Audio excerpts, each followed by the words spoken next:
So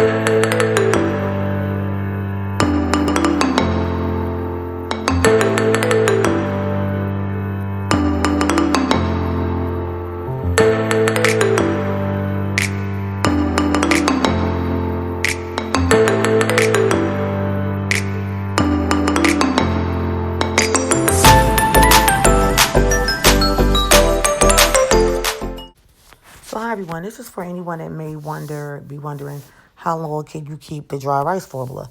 Well, when I first started selling the Miracle Growth Water more than a year ago, 2 weeks after I started selling it, I put some of the rice in this container right here, and I randomly show this container in a lot of my videos.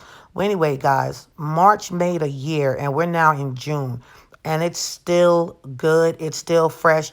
I don't even have the food preservation oxygen absorber thing in there or anything, but just because of the fact that I have it sealed and it's staying away from moisture, the rice has lasted. So for any of you guys that are wanting to purchase the dry rice formula, you're wanting to keep it for a long time, it does last, guys. It lasts. So there you have it. Yeah. All right. Bye.